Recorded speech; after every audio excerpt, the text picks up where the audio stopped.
Testing. Yeah, you can see green.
You asked him to? Did you ask him?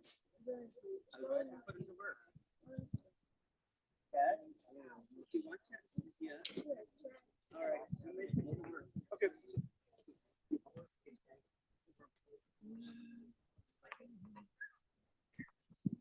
Where'd you put your coat?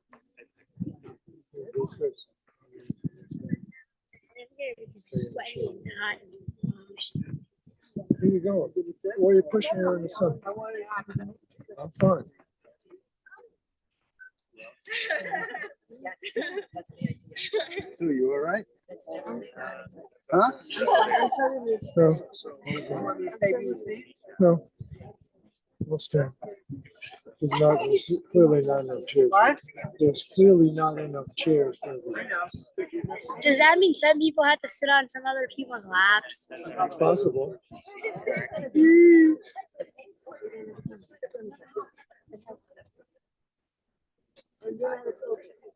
Shaking up. Yep. Right. Her dad said, oh, hi, Fred. Thanks for being here. That he didn't just wanted to say hello to you. She says, well, I was looking forward to seeing this. No, I put this because I didn't want to end up in a situation where I never have to. But I actually looked at them. Yeah. I don't know. Yeah. And I thought to myself, well, This is I perfect. mean, Oh, yeah. I think you guys are fine. I did. Yeah. Yeah. So, yeah, it's fine. You know, I'm just going to invite up the grandkids and whoever want to speak. I know Talia also wants to say something, but it's fine. It's fine. It's important for them to process all this, you know? Yeah.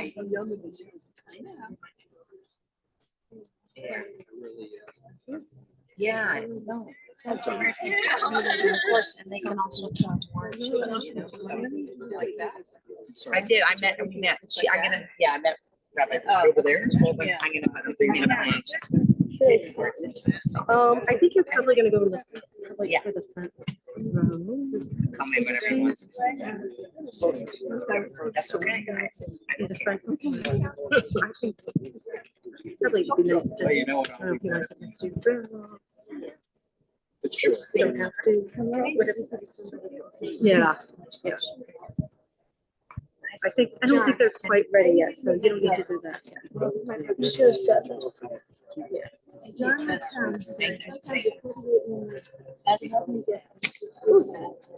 Yep, I just went a trip on a camera.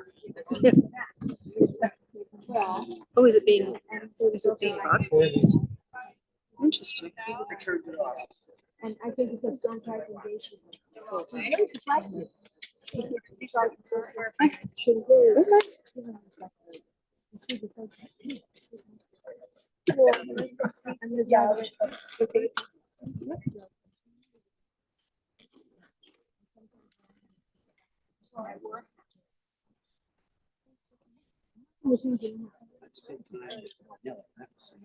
Oh, Yes, they have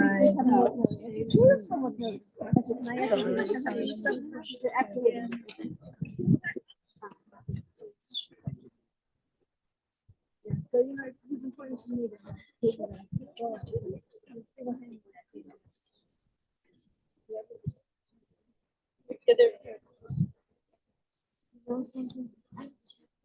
I know.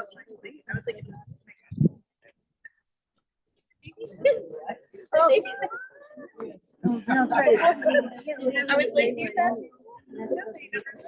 Well, yeah, I was like, they've been beach. I was like, okay, well, Billy's gotta go. So they're gonna I was like, now maybe they're they could do it. And there was one day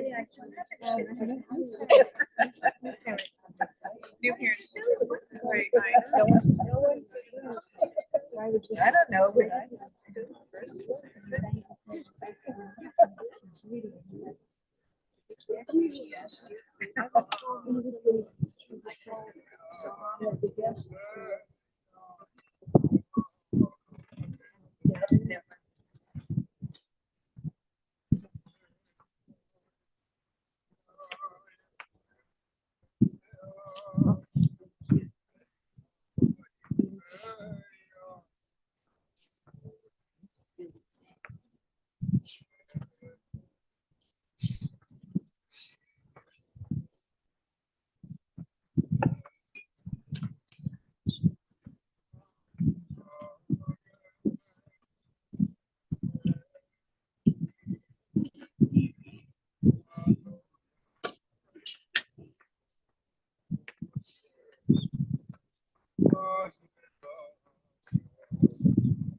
Saturday night, my eyes go up to the mountains. From where shall my help come? These words are meaningful, not only as on a difficult day when we bring Dr. Stephen Greenwood to his eternal home, do we look for help as our hearts break, but also because he was truly a lover of the mountains, who was often directing everyone to go up there and join him in connection, adventure, nature, and wonder. So we feel that presence of the mountains here today. I want to thank everyone for coming to honor his life and support the family in mourning his loss.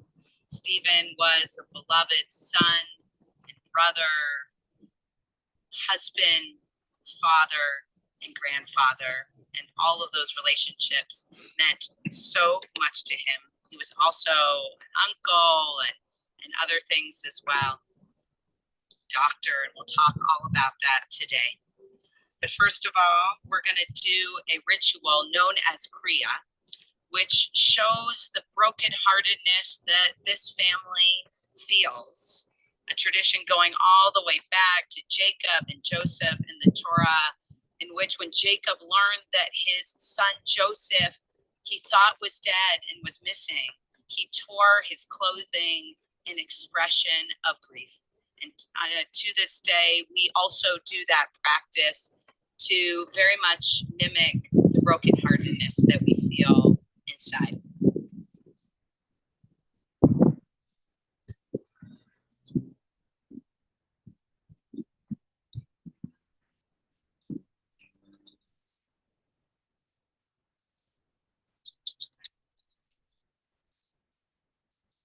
Customary that direct mourners wear these, but it's also, and are you Judy? Who's Judy? She's not here. Oh, okay. It's also totally okay if any of the grandchildren or sons-in-laws or daughters-in-law want to wear them as well, please. I know that Stephen welcomed everyone into his family, so. Do you guys want one? You're going to put it on the right, okay? So I'm going to lead you in the blessing, and then we'll tear. there's a little bit of a pre-torn spot that you'll see on it that you'll tear from. Okay, you can repeat after me. Baruch atah Adonai, Eloheinu melech haolam, Dayan ha'emet. You can tear, that means blessed are you, Adonai, our God, judge of truth. God gives, God takes. Blessed is the name. Last time I saw you, I'm Rabbi Sarah Shulman, and this is Eitan Cantor. We're here from the Alliance. Stephen has been quite ill for a number of months, and so we've had the opportunity to spend some time and connect with him in this months. And it's been a tough journey for his beloved wife, Susan, and for his family. And there's a sense of relief knowing that he's finally at peace, and also a sense of real mourning, because when someone lives such a true and full life, it's difficult to say goodbye. We continue with Psalm 23. It's my honor to welcome up his rabbi from the mountains, Rabbi Ruthie Goldfarb, to join Eitan in the recitation of Psalm 23.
The Psalm of David.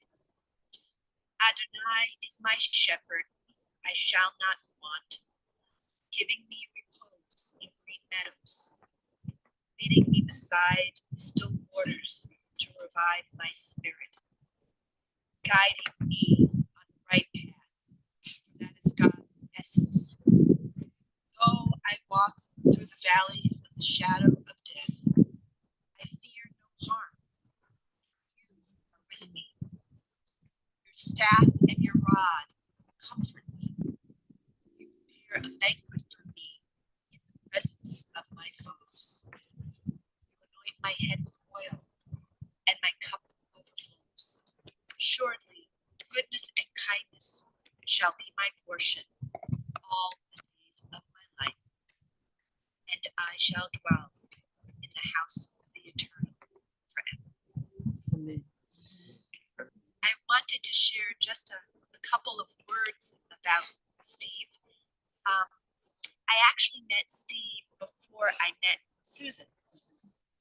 I met Steve a little over 10 years ago at a very different time in his life.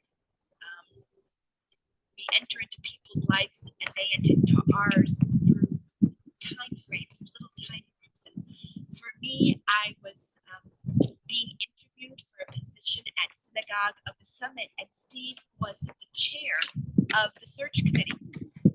And he came down to Boulder, and we actually went on a hike. And when I suggested it to him, a little uncertain if a Jewish person who's on the search committee would want to go on a hike, he jumped at the opportunity.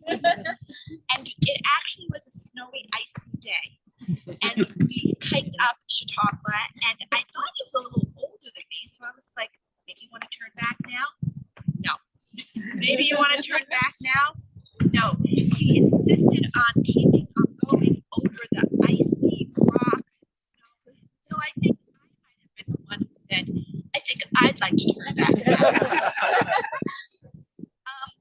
And then we, I think that was his character, and I had the opportunity to dine with him and our soon-to-be president, Jonathan Knopf, and together they really eloquently found a way to bring me there, and I'm grateful to Steve for really being that conduit for what's been over 10 years now. And through that, I actually got to meet Susan. Anybody who knows her knows that she has a heart of gold, and a woman who puts the true values of community, family, very close to her, and in many ways a role model, in so many ways. So, Steve, say goodbye to you. We miss you.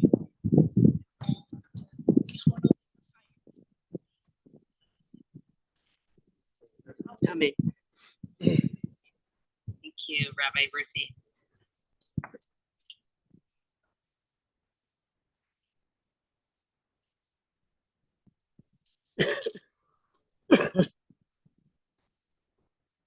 Above the anatomy department of Oxford University is written, "This is where death teaches life."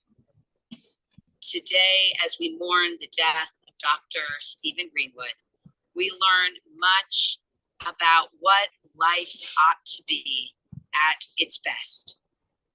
For Stephen lived a life of service to his patients, to his community, to his country, and first and foremost to his family. He was the GPS for his family and many others, reliable, consistent, wise, quirky, and loving, helping so many navigate the challenges and opportunities of the world. Julie shared with me that she would call her father from Columbus, Ohio, when she got lost. And he would drop everything in his life several states away in Breckenridge, Colorado, to help her find directions. In so many ways, Stephen helped all those around him, all those he met, to find their way through life.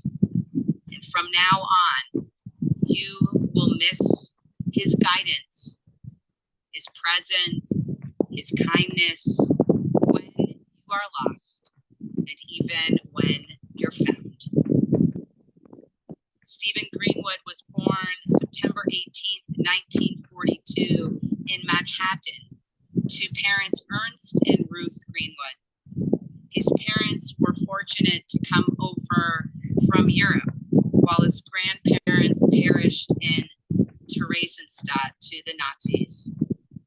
Stephen was no stranger, though, to hardship himself. His family moved several times in his childhood to Massachusetts, Israel, and back to the States. And his mother died when he was still a young boy from breast cancer. Her death shook young Stephen and inspired him to go into medicine. His father remarried a woman also by the name of Ruth, who took Stephen in as her own, along with his sister Judy. Ruth's large family, the Frankels, were very outdoorsy, and they inspired Stephen's passion for skiing, hiking, and other outdoor adventures. A gifted student, Stephen graduated from high school in White Plains and went on to college at Penn State. He met the love of his life, Susan, while he was in residency at Memorial Sloan Kettering Cancer Center. She was working in the office alongside him. After being officially set up by a matchmaker, they went out to dinner and got engaged 4 months later. While Susan finished up her undergraduate studies at Brooklyn College, Stephen headed to Fort Knox, Kentucky, to serve his country as a physician and major in the U.S. Army. The couple was married in 1973 in Kentucky and then continued to move around the country as Stephen pursued a distinguished career as a clinical pathologist, publishing many articles, heading a lab of his own, and overseeing inspections of others throughout Ohio, and even serving as chief happiness officer in his hospital when others needed some sunshine. But what brought the greatest joy into Stephen's life was his children, Eric, Tracy, and Julie, and later his grandchildren. Stephen was the kind of father whom his children could and would turn to for help, support, and adventure. He would go to all your tennis matches, dance performances, soccer games, and other activities. He enjoyed helping with homework, especially for science classes.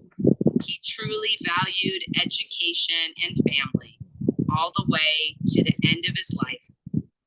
Like, he would spend 30 minutes a day reading with Maya during COVID. And there was nothing like hitting the slopes or being outdoors with those he loved. He and Susan shared many fun memories of biking, skiing, and traveling, sharing Jewish holidays and simchas together, and volunteering for their local communities through their 52 years of marriage. Stephen was always happy to help as a neighbor, a handyman, a volunteer ambassador at Copper Mountain, or as a contributor to the Breckenridge Historical Society. It's a testament to Stephen and his impact on others that there are many people here today to pay their respects to him and his family from all over the country and from many facets of his life. Indeed, Stephen has passed on a legacy of service, skiing, science, and support to those he cared for.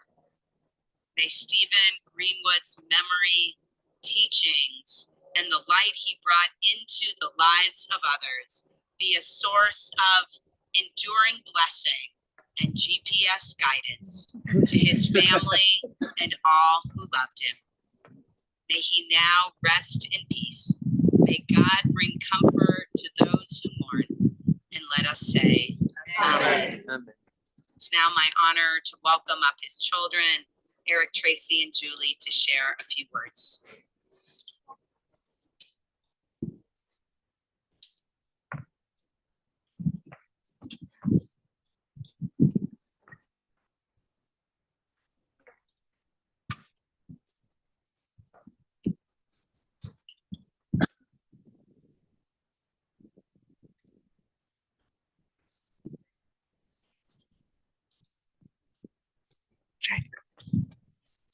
this morning. It's being here. It's hard to capture the full measure of life, especially as rich and active as he is. But I'll do my best to share what he meant to me and to all of us. Dad was 82 years old when he passed, and in those years, he lived with purpose, integrity, a deep love for the outdoors, and for his family. He was a man of wisdom, not one for flashy words or humor, but someone whose quiet strength and thoughtful guidance shaped the lives around him. He was a dedicated pathologist, and his commitment to his profession was something we all respected. He worked with precision and purpose, and his strong work ethic was quiet, but a powerful example to his family, as evidenced by all three of his children pursuing careers in healthcare. He showed us that meaningful work done with care and integrity is one of the ways we contribute to the world. Outside of Dad's work, Dad's true passions were found in nature, in the mountains, on the water, and on the trails. He loved skiing, biking, hiking, boating, and walking the dog. Those weren't just hobbies. They were ways he connected with the world, with us, his children, my mom, and grandchildren. His earliest and most vivid memories with Dad was when I was about 10 years old. He taught me to water ski on the Susquehanna River. It was just the two of us on the boat. Before the days of mandatory spotters, but somehow we survived. I spent hours trying to figure out how to get up, and after dozens of attempts, it finally all came together. The day wasn't just about learning to ski, it was about perseverance, trust, and the quiet encouragement he always gave.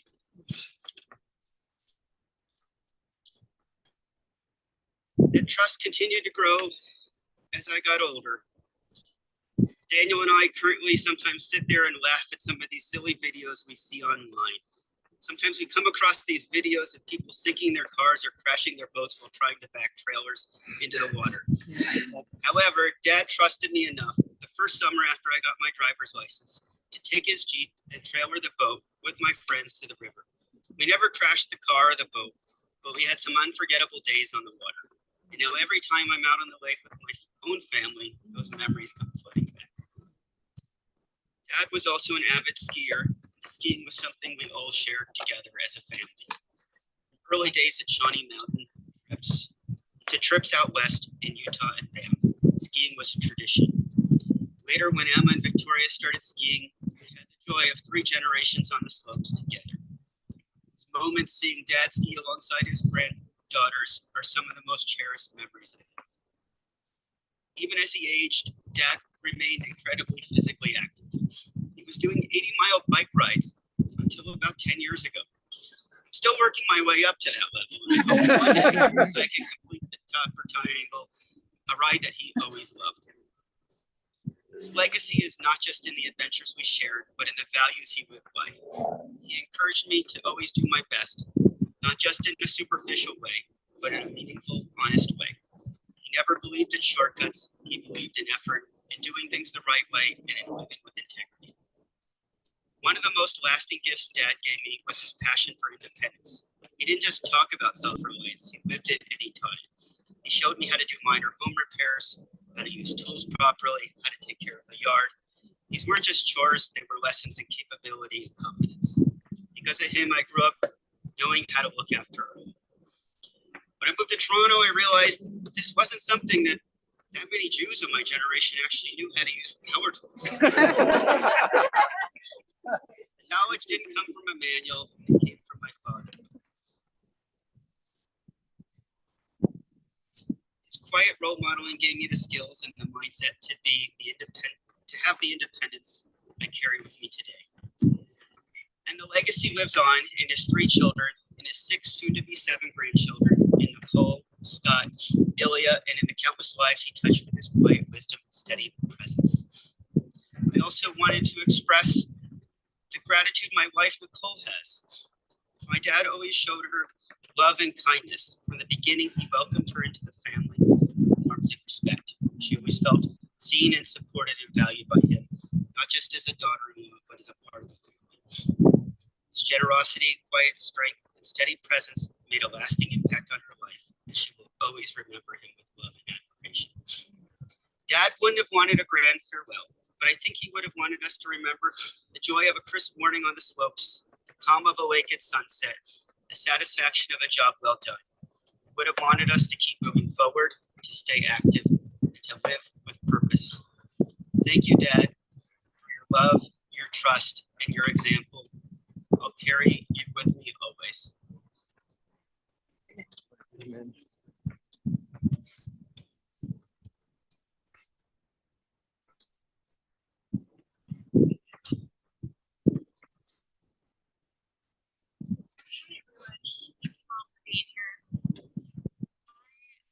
Share a story about my dad, a little bit different. We kind of have a really good image of the nature of the values. I guess this speaks to the values, but and to the grandchildren. So when Tali was born, which was about 6 months old, Scott and I were living in Ohio at the time. We came out for a ski trip. We stayed with my parents hosting the ski trip, but we also decided that we were going to get a little time away and take advantage of the grandparents babysitting. So I had prepared all of the breast milk. I had shipped it on dry ice. They had what I thought would be a full supply for a long 3-4 days. We go over to Vail. We're skiing. We get a phone call. It's running out. So we're like, okay. Well, I was still pumping, as you have to do, because there's really no other way. So still pumping, I had milk, and I said, okay, well, we could give you the milk that we have, but it's a blizzard outside, and it's snowing so heavily. So what does my dad do? He, again, like, this is important. The baby needs milk. So he sets out at night, driving in the blizzard, and we meet him at the top of the Vail Pass to give him the milk exchange. Jesus. And this story to me, and of course, you guys, but this story to me just really exemplifies who he is at his core. He was so focused on what was important. He wasn't going to take any shortcuts. He was not going to compromise and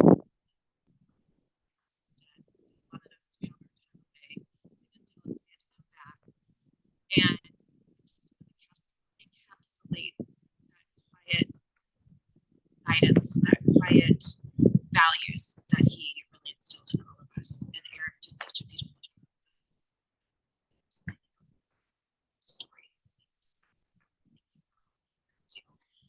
Honor and celebrate my dad's life.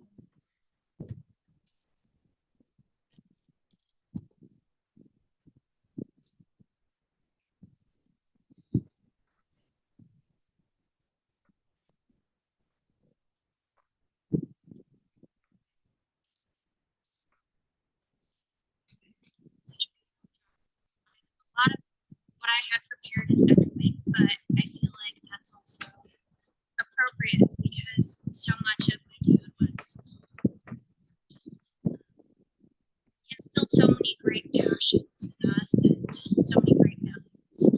I thank all of you for being here today. Support my family and I. So much to have your love and support and also see the lives that he touched. In recent years, my dad battled young bladder cancer. My most fond memories with him include adventures we did in the great outdoors before that. My dad was a hardworking, strong, adventurous, reliable, and family-oriented man. He taught me to work hard and chase my aspirations while still leaving time and space for me. He was passionate about his work as a pathologist and shared his love for science and medicine with me and my siblings, along with his love for nature. It was through him I think we all developed our love of the great outdoors. When he retired, my parents moved to Breckenridge, and some of my most fond memories with him include hiking 14ers, chasing powder days, and biking all around Summit County together. We trained and did the Copper Triangle twice together, once also with Tracy and Scott as well, and once just the two of us. Those of you who don't know, I know Eric said, it's an 80-mile bike ride over 3 mountain passes. He did this ride well into his 60s, and in his early 70s, and even the second time was after having open heart surgery. My dad was always there for all of us, and we knew that we could rely on him. Whether it was just a listening ear, or if I ever needed help. As a rabbi said, when I was in college, I can remember driving around in Columbus, Ohio, pulling up my MapQuest, getting lost, and calling him and saying, "Dad, I don't know where I am." Of course, he was in Breckenridge, so he'd say, "Okay, stay where you are. I'll go on the computer and guide you," which naturally is what you should do, but he never questioned it. There are so many wonderful memories I have. It's difficult to just pick a few, but I feel like this one also highlights his willingness to help out with any hesitation, whether it was driving or just needing help with homework, anything. He was always there. As I move forward in life, I hope to be a figure of strength and dependability for my own children, as my dad was for myself, Tracy, and Eric. Dad, I love you. I miss you already. And at the same time, I also find peace knowing that you're no longer suffering. Thank you for everything. Amen.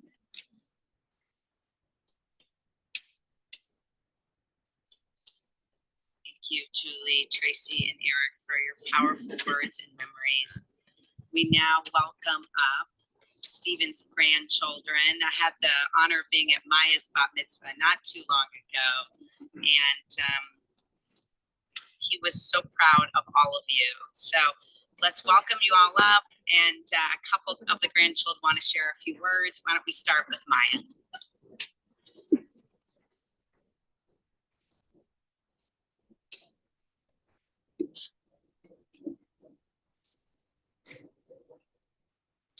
Hi, I am Maya, granddaughter of Papa Steve.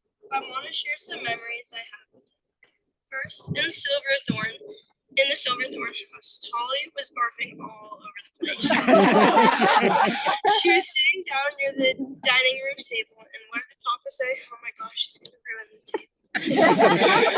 Or my personal favorite, the time we were skiing together. I remember we were going to go down a green. On the other side of the green was a black. I made a wrong turn. Papa followed me all the way down as I yard sailed all over the place. He stayed with me, helping me get up every single time. I just want to say Papa changed my life. When I was in 3rd grade, as Rabbi said, during online school, he taught me how to read harder books and learn new vocabulary. Now I can say I am a better student because of it. If one thing Papa was good at, it was consistency. He spammed my phone until I had to answer every single day at 9:15. There was no choice. I was going to read. Papa, I love you. And rest in peace.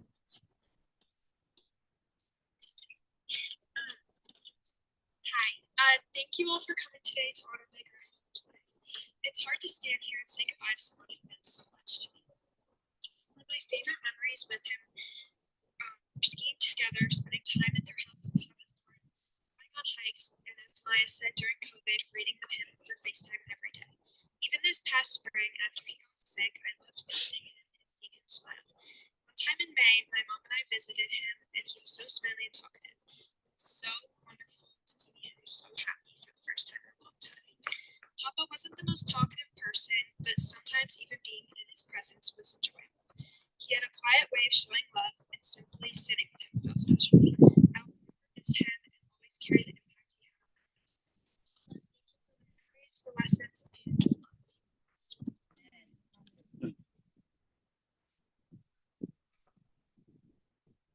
Okay, so thank you for coming to talk with Grandpa.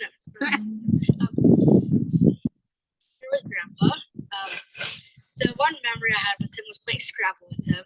Yeah, I'm not the biggest words person, but of course he destroyed me in it. Another memory I had was, don't tell Grandma this, but me and my mom got really disgusting. Yeah, remember in Silverthorn? When we walked Nellie, she ran over into the bushes and got disgusting. Yeah, don't tell Grandma or Grandpa about this. We had to wash her after. And that's basically it. Bye-bye.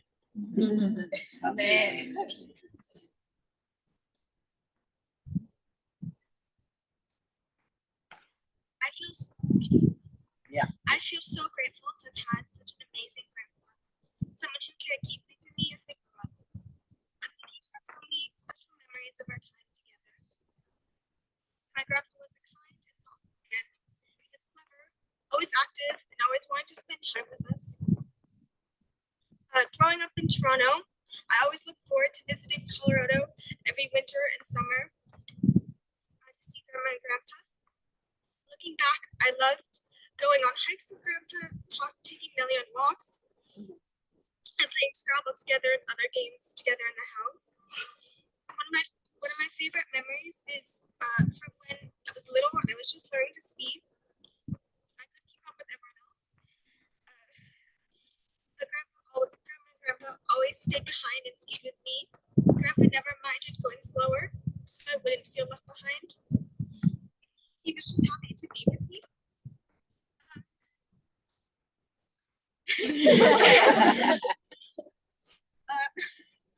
He always made an effort for me. Like when he came to Toronto and read a book to my class at school. Grandpa, you set the bar so high, and I'm so inspired.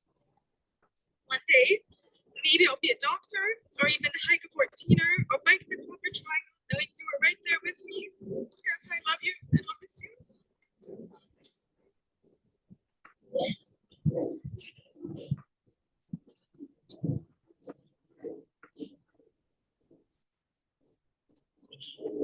Grandpa has and will always be such a meaningful and important person in my life.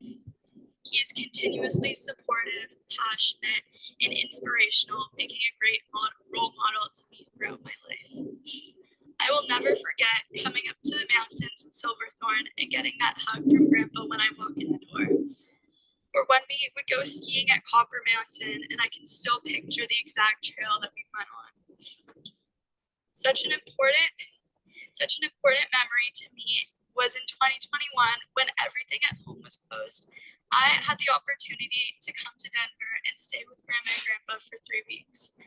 I loved sitting at the table playing Scrabble with Grandpa when he would always beat me from his practice and world record on wordscapes. Grandpa, I love you so much, and I'm so lucky to have grown up with you these past 19 years. You will always hold a special place in my heart, and I will cherish the memories we made forever.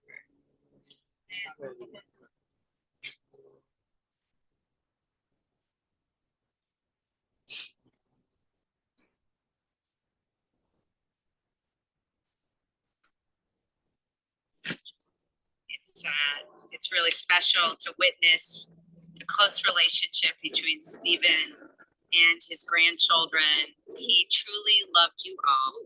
Emma, Victoria, Daniel, Tali, Maya, and of course, Murray too. I know how much you'll miss him. And perhaps the best way that you can keep his memory alive is living by the values that he instilled in you, loving the activities, and loving yourself and others the way he loved you. We now come to a moment in which we need everybody's help, and that is to perform the mitzvah of Chesed Shel Emet, a mitzvah that's considered to be so high because it's one that can't be reciprocated. And so we invite the staff to come up at this time as we bring Stephen to his eternal home. And it's our job to show a sense of loving kindness by tucking him in with some earth. We all come from earth and we all return to earth. And I think Stephen understood that, being such an outdoors and science person, perhaps better than most of us. And so we'll have an opportunity to all participate in the mitzvah by putting a few shovelfuls of dirt gently onto the casket and saying our goodbyes. It's customary to return the shovel to the dirt after you've done your shovel so that each person can fully complete this mitzvah with love on their own. And some use the back of the spade on the first shovelful to show our hesitation to do this.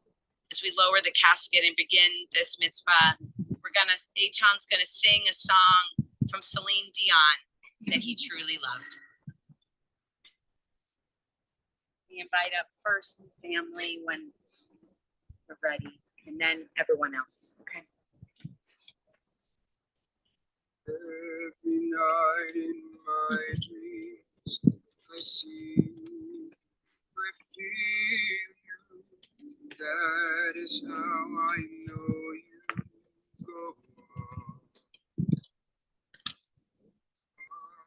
Across the distance and spaces between us, you have come to show you.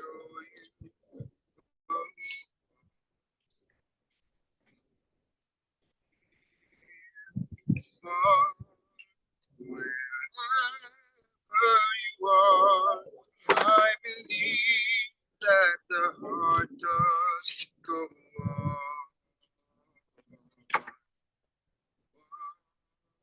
Once more, open the door, and you're here in my heart, and my heart will go on and on. Love can touch us one time and last for a lifetime, and never let go till it goes. Love was when I loved you, one true time might hold you. My life will always go.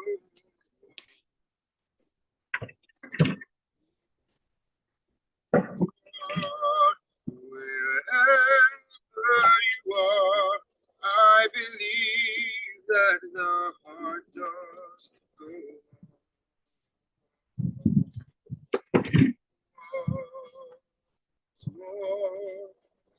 Open the door, and you're here in my heart, and my heart will go on and on.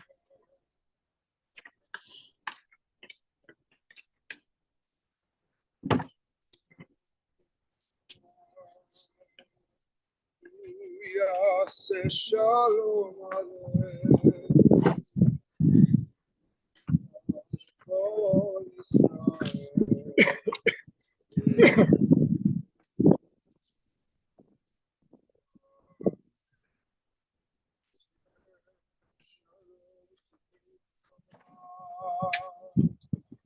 Hallelujah, say shalom, Aleichem.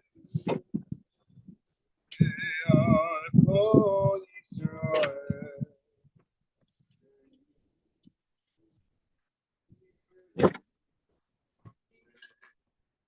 Yaseh shalom, Yaseh shalom, Shalom Aleichem, Ve'al kol Yisrael.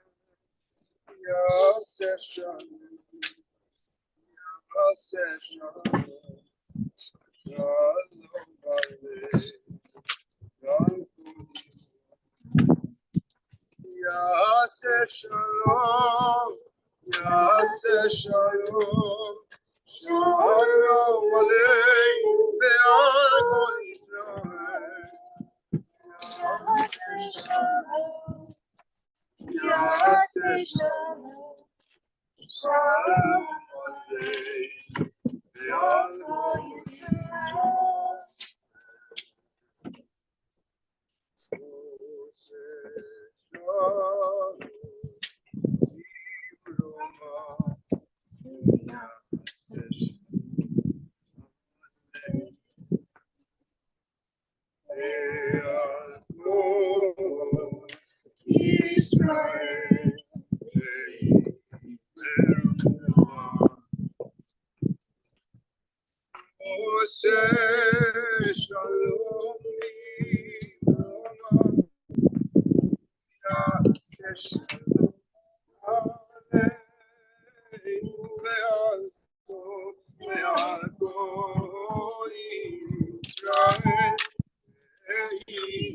Israel,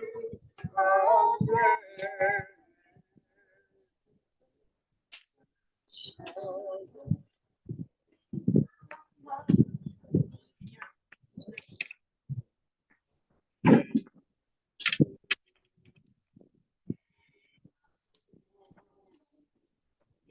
Israel.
Begin this next phase of memory and of mourning as signified by the mourner's cottage prayer, which itself, the words itself don't quite speak, they're Aramaic, it's about praising God. It's not really about the words themselves in this moment.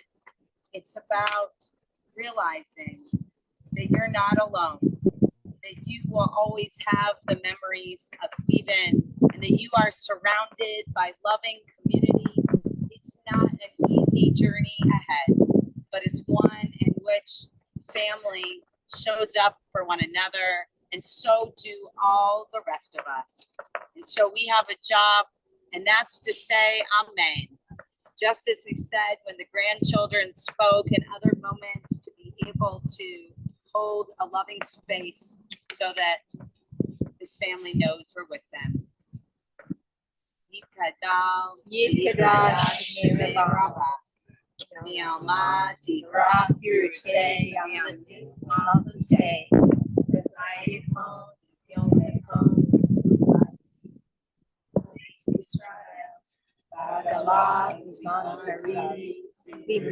Amen. Amen.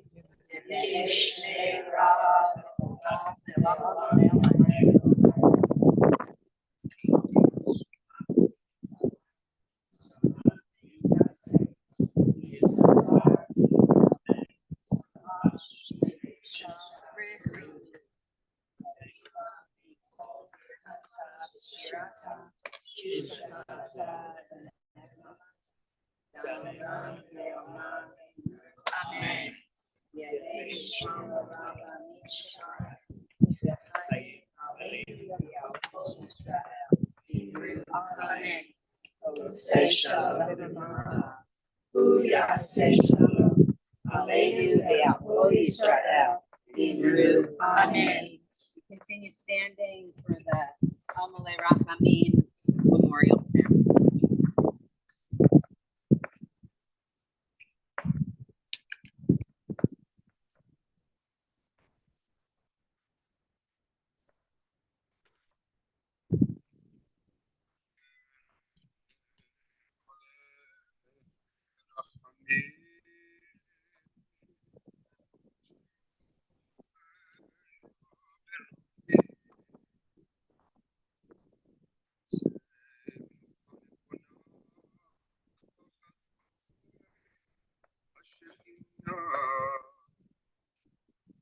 במעלות קדושים וטהורים, כזוהר הרקיע מזהירים, את נשמת מנחם בן אליעזר שהלך לעולמו, וכאן עדן תהי מנוחתו.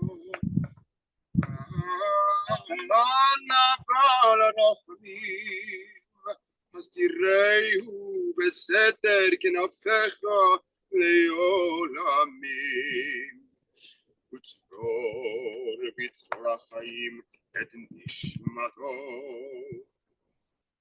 אדוני הוא נחלתו, וינוח שלום על משכבו, ונאמר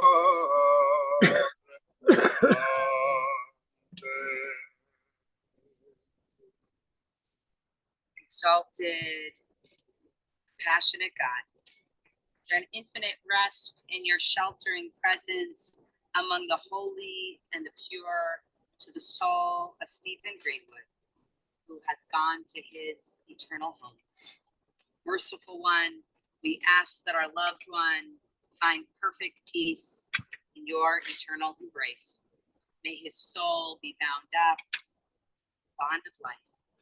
May he rest in peace, and let us say, Amen.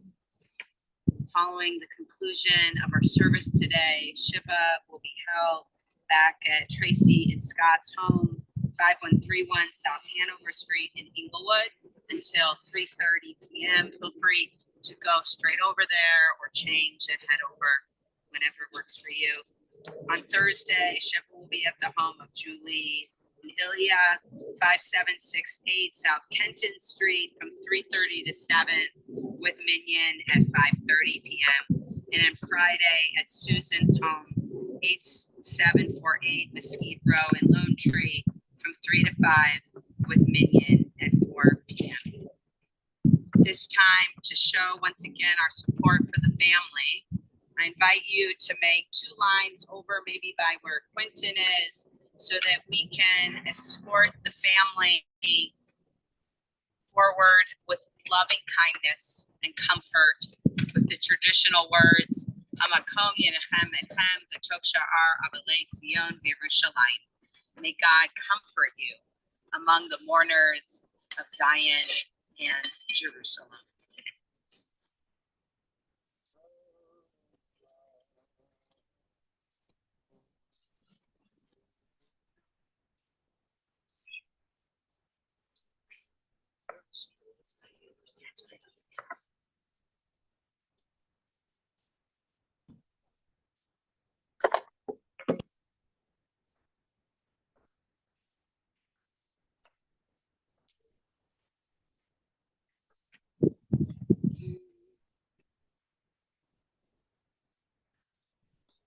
Shalom.